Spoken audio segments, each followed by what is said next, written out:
Live. What is up, everybody? Welcome back to Apocalypse Movies here on a Thursday afternoon as the Fandalorian Club is live. We are back in action. The three amigos for the Book of Boba Fett.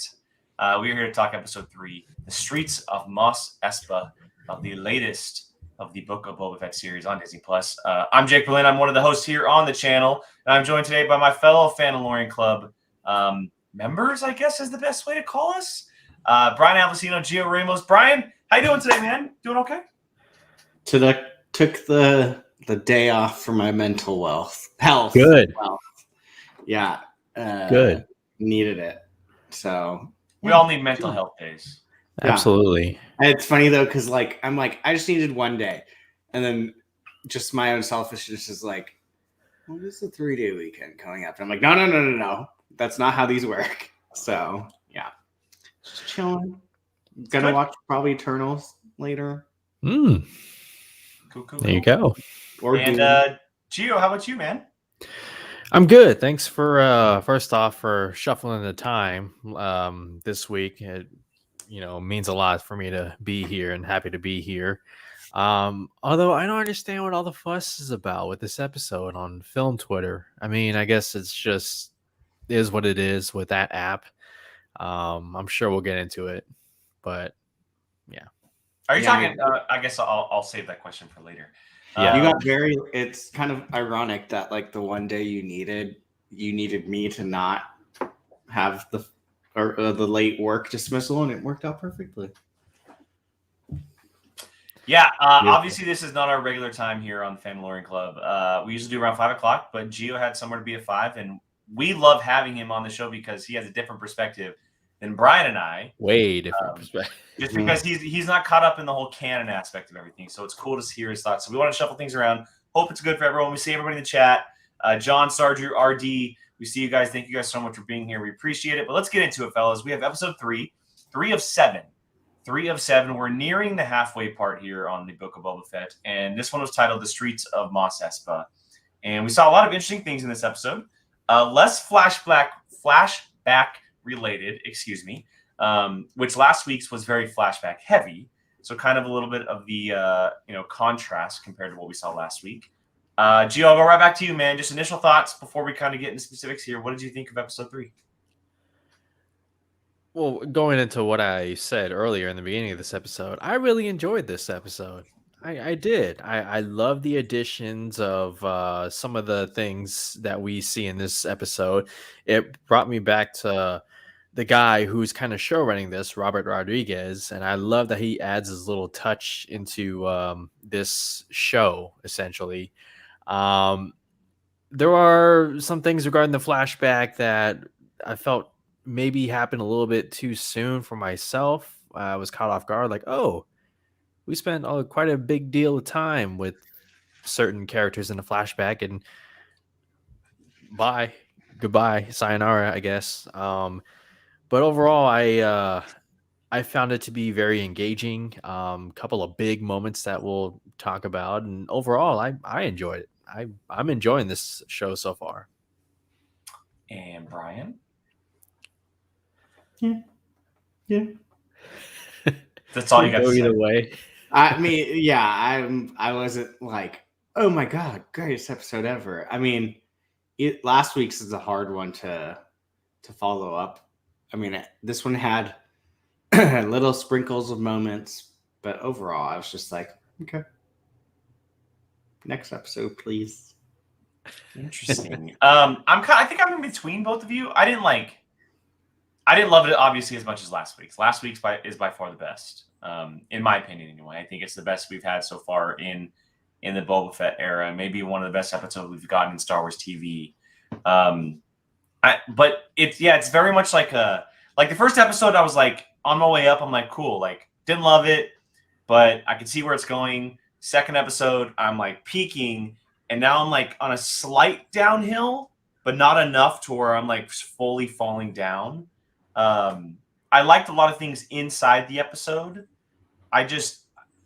There's things that it's setting up that I wish it would have already gotten to, because it is only 7 episodes, and it does bother me that we only have 4 episodes left, and we feel like we're almost at a starting over point, if you will.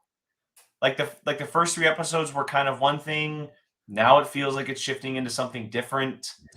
But that's where the specific conversation comes into. So let's talk about it. Where should we go chronological? Should we start with one specific thing? I can shoot it to someone who maybe has something they want to talk about. Brian, you may look like you have something you want to bring up. No, I mean the part I just liked the best was, oh my god, am I correct? This Chrysanthemum attacking this? Yeah, Chrysanthemum attacking is for a second I was like, no, that's wrong. Yeah, so that's something that could be. So the lone flashback we saw was interrupted by Chrysanthemum going full ham on Boba Fett. And in the flashback that we saw is the Tusken Raiders, the Sand People that he was with, were wiped out. They're gone. Yeah. We obviously saw the parts of him going into town. Mos Eisley specifically. You noticed that they didn't show the warrior though. Well, they didn't show the warrior or the child. Yeah. So they showed the chieftain, which more than likely means that they're probably alive. But in the flashback, we saw Boba essentially saying, "I'm going to fix this." Right? He goes into Mos Eisley. He talks to the Pikes. On his way back, they're wiped. They're gone. And then the flashback is interrupted by Black Chrysanthemum coming in and absolutely just ripping him from his back to tank and going full ham on a suitless Boba Fett.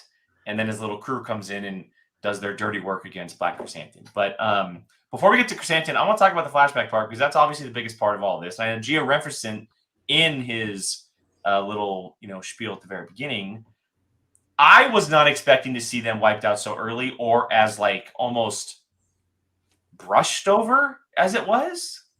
It felt just very like, okay, that happened. We're moving on. I agree. It was anticlimactic, because you spent so much of the episode with them. There was no bridge, in my opinion, to take you into that moment where they're completely slaughtered. I mean, you could have told me Anakin Skywalker went there and decided to go ham, and I would have bought into it. Just they were destroyed, burned down, and their speeders were destroyed and everything. And it's just, I don't know. For myself, again, like I said, there was no bridge to take us there, and the bridge could serve as maybe a few more moments with them. Now that he's actually accepted into the tribe, it just all kind of happened so suddenly. But Brian made a good point. I think we didn't see, or it may have been Jake, one of you, but we didn't see the Tusken leader or the child. So Andy says this though, that I could have missed. Well, the only one I was looking for was the actual warrior. So yes, but maybe that's leading Boba to believe that they are dead, but maybe the warrior and child are actually alive. And maybe they lost their sticks in the shuffle, escaping. Maybe they got away on a speeder. I feel like if they were dead, they would show them because you have to like seeing the chief die. I don't know if they showed the child. But showing like the chief on the ground dead, like that's okay. He's dead. Like it's kind of an impactful moment, right? Like he didn't make it, but not showing the other bodies. At least the warrior, it's like okay, well, they're probably out there somewhere. It just for me, even if it's like a quick scene or like. Some movies and television shows, they've done a thing where a character's looking over something and you can hear like the memories in the background, but not actually physically see it. Like you can hear what's happening, but not see the actual footage. It would have just made the moment that much more, I guess, just impactful. Like, obviously it's big that his tribe that he was just accepted into literally like 2 hours beforehand are now gone. But not seeing it happen and almost him like just move on with his life that quickly didn't really like I didn't feel anything for it, and that's unfortunate because I felt so much for them in the last 2 episodes. Like I loved everything Tusken, but it's funny because I forget who it was. It was either Allie or Jesus, my brain today.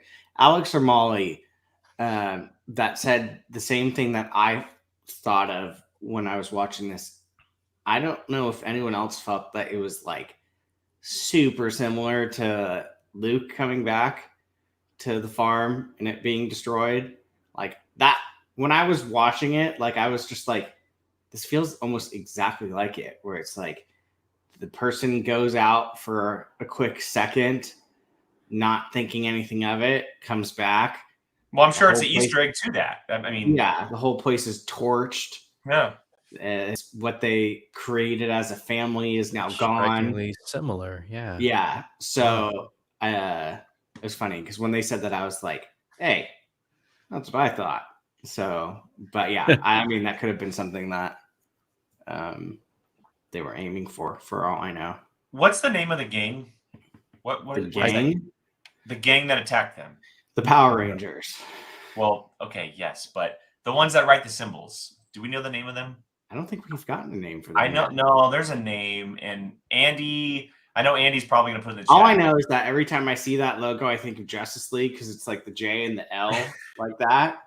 And so You said it, not kinda, me. It kind of makes me giggle because it looks literally just like the J and the L. It's interesting just because my first instinct was like, oh, the Pikes did it. But now, or maybe the Pikes did it, but wrote the gang symbol to make it seem like it was the gang. I don't know, but it almost feels like it's just interesting because I thought that story was wrapped up with the gang last episode. I thought it was like over and done with. Like he did, but I guess for them they would come back in kind of retaliation for it all. I just don't really know where it's going. Like I feel like we're gonna see the Warrior again. Like it makes sense that we'll see him or her again. We don't know who that person is just yet, but yeah, it just. And keep in mind, the flashback was interrupted, so That's true. maybe there's a bit more to see, and perhaps a reveal that this person's not dead, right? Like what's the MCU rule, right? If we didn't see them die, they could be alive, right? Or maybe that's a cinema rule or something. Thank you, Andy. See, Kenton Striders. Kenton Striders. There we go. Okay. So we'll see where it goes. I mean, maybe it's not the last flashback, I don't think sidebar, do you think the Gamorrean guard who went into his back to tank had flashbacks of his life too? Probably.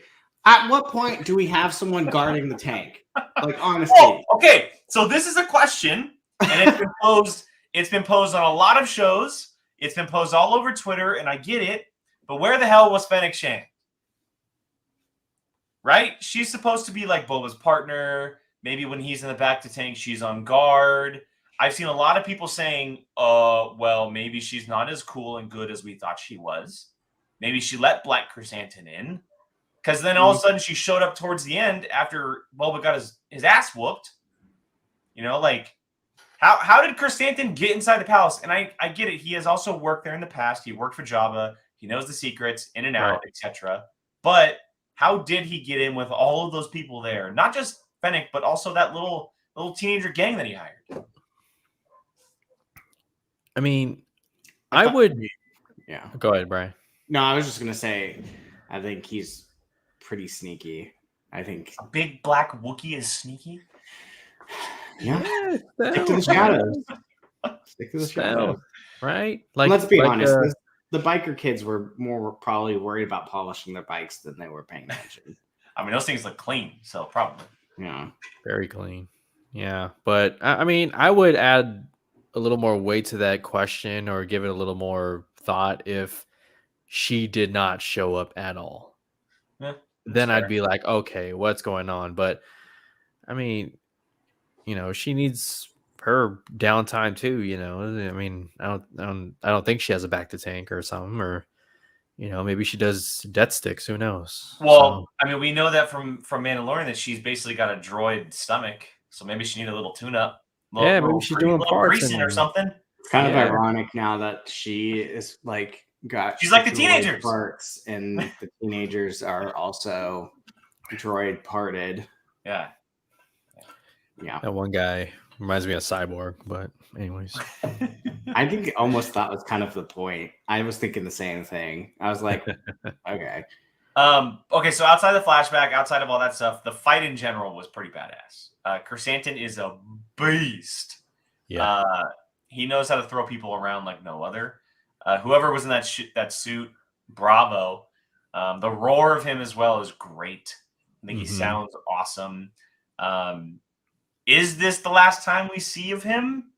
Because Boba did let him go. He ran off like a little scared little kid, just like running off. I know, he ran off so weird. I was just like, all right, see you later. And he's just like, But okay, so the fight. So talk about the fight, and then also, is this the last time that we'll see him? Thoughts? I hope not, because I mean, that's I don't want to say a big character, but that's like a character that you could do a lot with. And I think for me, I mean, it's hard to see them going with, I mean, Chrysanthemum, unless you're going to tell new stories, you're probably not going to go backwards and tell live action stories when you have the comics. Mm-hmm. So, like, I would be really bummed to see him just for that little bit and then kind of just go right back into comic use only. So, I personally don't want him to disappear. I mean, I've yet to come across a single person that's like, ugh, enough with bounty hunters. Like, if anything, it's the complete opposite. It's like, why aren't you giving us more bounty hunter stuff? So, like, don't drop a badass new bounty hunter for an episode, and not even an episode. It was like a quick appearance and a single action sequence. I would be really bummed. So I'm going to cross my fingers and hope that he comes back. Bounty hunters tend to have a code, not always. So, I mean, the way he was trot, I don't want to go out with life debt because he does not look like someone that falls. He's a bounty hunter. There is no such thing as life debt. Yeah. So I'm hoping maybe, like, I mean, the way that guy was trotting off, he's got a little bit of time to get wherever he needs to go. So maybe he'll just happen to be right place, right time at the very end in some type of fight, and just be like, all right, now we're even.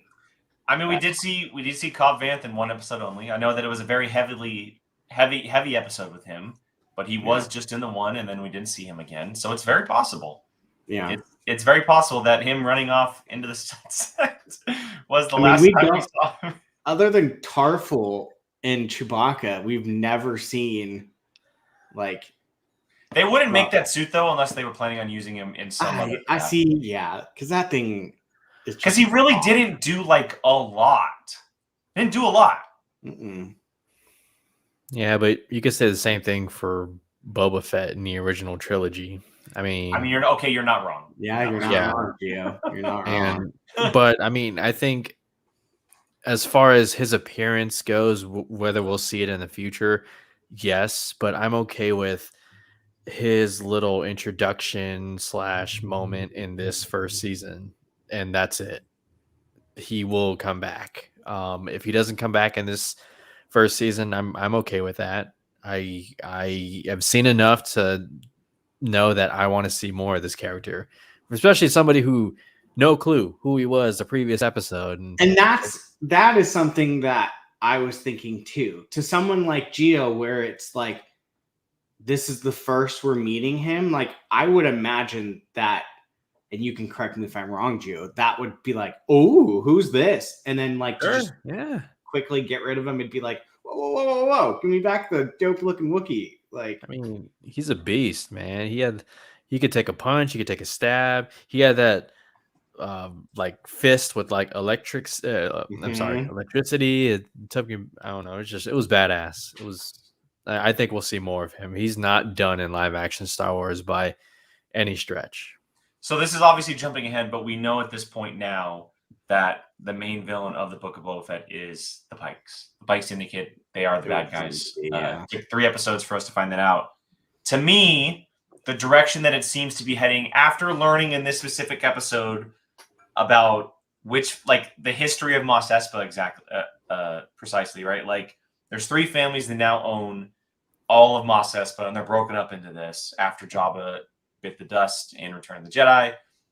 It almost feels like Boba is now going to have to wrangle up the families together to fight the 100%. Pikes. And 100%. what if that leads him to an opportunity of bringing Chrysanthemum back against the Pikes? Like maybe that's a way that we see it happen. It's obviously not the way we want to see it, of a suited up Boba taking on Chrysanthemum, but maybe that's how we get him back, is that he needs another ally on his side. His strength is bounty hunters. They've worked in the past. Maybe that's how we get him back at some point, because he still is on Tatooine. He still is there. He's still trotting probably in the He's desert. still trotting to Mos Espa or wherever he's going right now. But I mean, it seems like it's going to be Boba, the crime families, and whatever allies he can wrangle up against the Pike Syndicate. And we know how big the Pike Syndicate is. And I would assume the shot we've seen in the trailers of them all eating dinner together is exactly. Yeah. Well, and they mentioned the families, and I think those are the three families that were mentioned that we saw in that one shot of them at the dinner table. Mm-hmm. At least we saw two families with the Trandoshans and like a dog-looking one, and I forget the name of them. But I'm interested. I hope that's next episode. I hope that they don't take like a breather episode to kind of tell some other story. Like I want them to get straight to the point now. Now that we know what's happening, the twins seem to be out of the picture for now.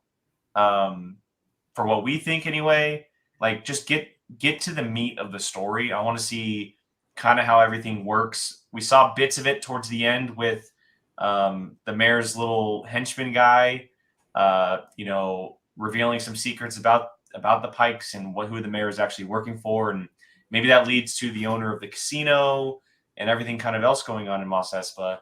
I just want to see the meat of the story kind of like. I mean, there's only 4 episodes left. So I'm saying, like, I want to get to the point. Like, I want to get to it now, Yeah, agreed. I think for me, the thing that has my attention the most is why we keep seeing that specific flashback of the fire spray flying away. It's not even like, it doesn't seem like it's anything. We saw it last episode too, right? Yeah, it was a little bit longer of just like it flying off and then seeing his face. So it's like each one's getting a little bit longer, but it's like, why do they keep showing this specific one of just the fire spray flying away? Like there's something. That's a deleted scene, right, from Attack of the Clones that they're reusing? Or... No, that's a fully reshot scene. Yeah. So Gio, even because you weren't with us on episode 1, right? You didn't do episode 1 with us? I wasn't on episode 1. So in episode 1, the shot of Geonosis in the arena, that's a completely new shot too. Yeah. They reshot that. That wasn't reused. Because you could tell they put a side by side, and like one of the thing that Anakin was writing wasn't in the shot, and people lost their mind over it. But yeah, so even though that they're using kind of flashbacks or moments that we've seen from previous movies, they're still reshooting them and using the volume and the technology they have and putting Daniel Logan's face over the kid actor and stuff like that. Even though they do have that chance of reusing the actual scenes, they're taking the time to reuse them and make sure they filter in the story properly, which I appreciate as a fan. Not just like reusing the scenes, which would be cool, obviously, but actually seeing them shoot all of those Camino stuff. Camino looks great, even in the moments we've seen. But I'm with Brian. I think there's a reason we keep seeing it. We've seen it in 3 straight episodes. And see, okay, Andy's comment, because he misses his daddy, like at the same time, like I've kind of thought that same thing too. I'm like, I'm gonna be really kind of annoyed if it's just like he felt abandoned by how many times his dad left him. Like I'm gonna be like, okay, that. But I keep thinking that could be something like, like it's supposed to be a deeper meaning, and I'm like, don't do that. I want to see something. Just baloney. Just baloney. Oh yeah. I was just like, and if I may, every time we see the flashback of little boy seeing his father go in Camino, it's tender, because earlier this year we saw Camino get destroyed in the Bad Batch, and it's just like, oh yeah, I remember that place. I miss that place. That's cool. Stop showing me it. So I don't know. Just a quick side note. All right. So what happens next is that well, not exactly just next, but the twins arrive at Jabba's palace, and they have a gift for Boba. After sending Chrysanthemum to kill him, they apologize for sending Chrysanthemum to kill him, and reveal that they're going back to Hutta, their home planet, and they have a gift for Boba, and it comes in the form of a Rancor. A Rancor has officially returned to Jabba's palace. Not full grown, still kind of getting there, but one that has not seen the light of day because it is being escorted by none other than the Robert Rodriguez familiar face, Danny Trejo, Mr. Machete. Machete. Is officially in Star Wars, which I freaking love. And that's all I tweeted yesterday when I watched the episode. I said, Danny Trejo, that is all. Like, love That's it. what it meant. So good. I loved it Literally, so much. I think I saw the Rancor for a millisecond and immediately went, Machete? Like, like I don't even He's think so noticeable, that's why. Yeah, I don't even think my brain went to the realization of the Rancor as fast as it did Trejo. So I was like, okay. Yeah, it's a very cool little cameo, but it seems to be a little bit more. Seems like he's going to be around the palace because he's going to be helping Boba work with him. But as we learned throughout the little scene that they had in the dungeon area, the Rancor has been blindfolded its entire life. So because when they see someone, they imprint on that person. And the first thing that came to my mind when I heard imprint was freaking Twilight. Because Twilight, the werewolves do the imprinting. It is that word, that freaking word. But anyway, as far as Rancors go in Star Wars, like, it now makes sense because of the original Rancor and how severely devastated his master was when he died, right? It all kind of pieces the puzzle together. And we see Danny Trejo lift the eye holders up, and his eyes focus up on Boba, and they're going to have this little relationship now. And guys, in the next 4 episodes, we're going to be seeing Boba Fett ride a Rancor into battle. That's all I got to say. That's all I got to say.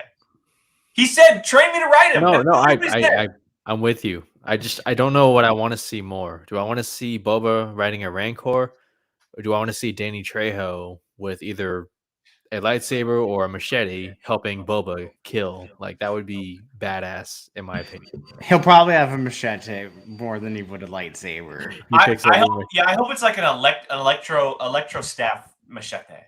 What if he gets? I'm gonna be honest though, I kind of stopped caring about everything until the second I heard the sisters. Yep, I knew exactly where you were going. Yeah, yep. The second I literally went, "Excuse me," like.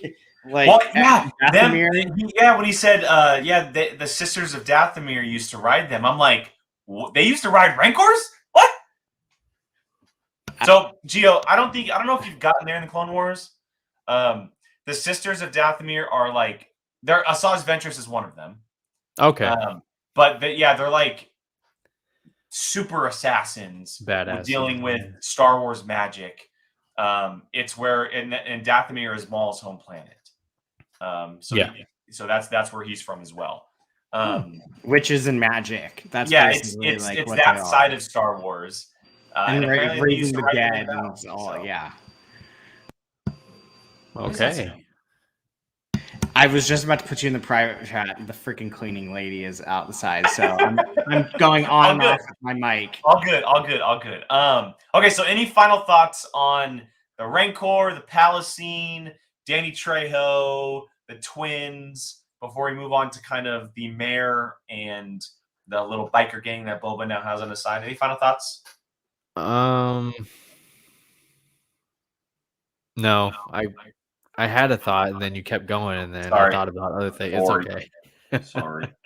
Okay, so let's get to the next part of all this, and kind of like the final big sequence here is the hunt down of the mayor's right-hand man. The biker scene, the car chase scene, if you will, which is kind of been a hot topic when it comes to Star Wars, Twitter, and social media over the last day or so, because of the look of the bikes and the way that everything kind of was set up in the episode. A lot of people going back and forth about it all. But basically what happens is that Boba and Fennec go to hunt down and talk to the mayor. He is not there. His right-hand man runs away. Boba sends his little biker gang after them, and they get some answers from him. And basically what he says is that he's working for the Pikes. He is with the Pikes. He's ran off. And what we see next is that at least a dozen come off a Star Cruiser into Mos Espa, and now it seems like everything is kind of being ramped up here. So thoughts on everything that's happening with the mayor, the biker scene as well. Brian, go ahead. Am I the only one that didn't really like the chase scene? It felt very slow. I liked it. I think that was the point of it, because that's Robert Rodriguez. Okay, so I mean, I And know the a lot reason of why I people. think it felt slow, Brian, is because I think that's how they were actually moving, like during filming. Yeah, I got very strong Mario Kart vibes while I was doing it, so like that kind of made me laugh. So I mean, I know people were freaking out about the colors of the bikes and all that stuff like that. I don't really care about. I was just sitting there going like, why do I feel like I can run faster than this? Like, but and let's be honest, that's so far off. But yeah, I don't know. It just didn't seem like, you know how like solos, it was like very this one, it just seemed, I don't know. Well, they were I going can't through a really- town too, and Yeah, residential I think that areas. might have been So it. A little bit yeah. like more realistic of the fact of like sharp corners and stuff like that. I'm not like everyone that's like, they have pink and purple and blue, but like I Star don't Wars, care about that. there's been moments like that in all of Star Wars. Like we've Yeah. seen that in the prequels, and like we've seen bright colors and cars, and Coruscant was full of flashy stuff like that. I will say, just to because you're not the only one that I've seen talk about that, Brian. Just like how slow it was, and maybe the style of it. One, I think that's how Rodriguez does it. He does a lot of things like that. He likes it to like be a little bit more natural, and so if that's how it looks on screen, and so be it. Because I've seen a couple of his movies in the past where there's moments like that where they do look and feel like that. And I think Gio's right too. Just the town is, the streets aren't as big as someone like a Mos Eisley we've seen in the past, or some other town, right? They're much more narrow, and there's a lot of stuff that they're running through. Like I feel bad for all those merchants and all that food that just like got wiped away. People And trying to make a Ralph living for Corey's themselves. painting. Yeah, exactly. And so it didn't bother me. I actually had a little fun with it. I think it was a really cool designed scene. And I love, and I don't think she has a name, but the leader, the girl biker, that metal arm that she's really, really cool looking. I think her name is Drash.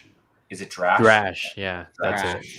it. That little thing she does at the end where she jumps off the building onto the car and then kind of slides in is really, really cool looking. I love a good car scene. If it's Star Wars, cool, I'm all for it.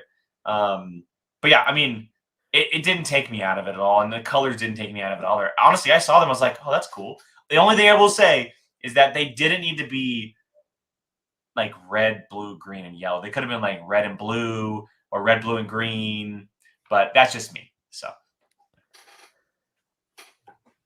Yeah, I mean, I didn't mind it at all, because the moment I saw them, I was like, oh, Robert Rodriguez right there. I bet you he had a hand in designing it. I dig it. I like was it like a candy paint kind of over it? Yeah. Hell yeah. You throwing Danny Trejo. This is all Robert Rodriguez right here, guys. Not everything has to be J.J. Abrams, okay? My goodness. But I want to go back real quick to the way Boba hired them. Once again. Oh, yeah. Good call. Displaying him as a leader. There's no work. Well, now you work for me, and I'll make sure you're well compensated. And I appreciate the little commentary on water overpriced. Like in the real world, inflation hits a lot. Like, how are we supposed to, survive and whatnot when prices are jacked up through the roof? Like, I love that commentary, and I thought it was badass how Boba recruited them, and once again displaying how different of a leader he's going to be now that he's the God, what's that word that they use? Daimyo. Thank you.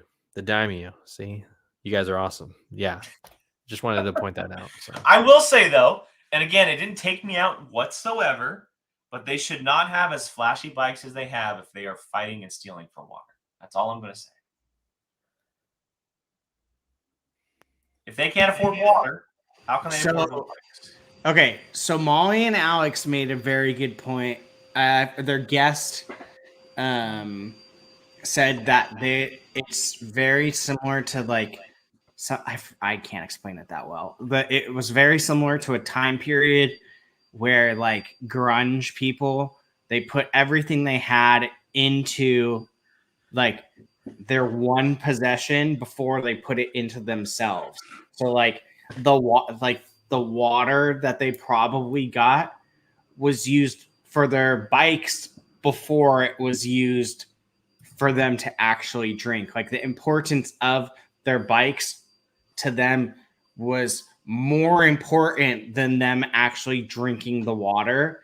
And that I kind of appreciated it a little bit more after I heard that, because I was like, okay, that kind of tracks. Like I could see like them definitely being like this is my pride and joy.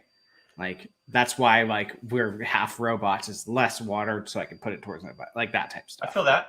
I like what a lot of people are saying in the chat. It felt very much like a nod to American Graffiti, Tattooing graffiti, which was what that's one of George Lucas's films, and maybe that's the way that Robert Rodriguez was going to nod to the actual creator of all of this. So whatever you thought of it, everyone has their own prerogative, their own thoughts. That's fine. None of us here seem to disagree with the choices. All right, final thoughts on the episode, boys, before we wrap up, where it's going, all that good stuff. Gio, I'll let you start. Solid. I like that Boba managed to expand his clique, his crew, because something I've been wondering is like, how are they going to cover this much ground with just the two of them? And I like the way he went about doing it, once again, showing how different he's going to be as a leader.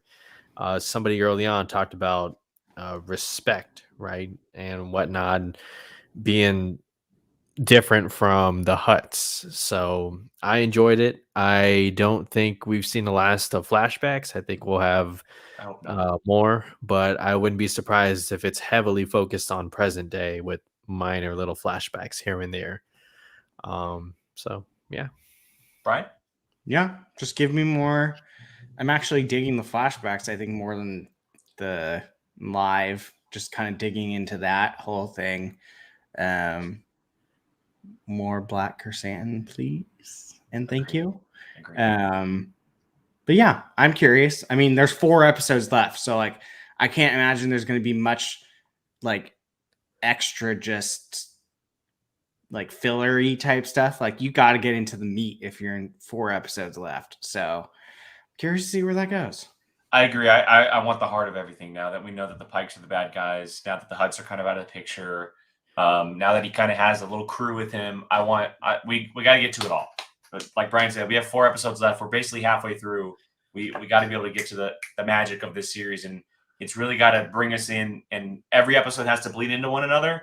It can't be like one story here that kind of connects here. It's all got to be 4 straight episodes that really feel like a cohesive story going forward. But I am digging it. I'm liking a lot of stuff, and I'm very hopeful for a lot of things that could be coming our way as well. Chances that there's another surprise character. 100%. Probably, yeah. 100%. I would say probably not to like the last episode or 2. Yeah. That's what I would say. All right, everybody, that's going to wrap up the Fandalorian Club today. Thank you so much for joining us. Everyone who watched live on the replay has popped in and out of the chat.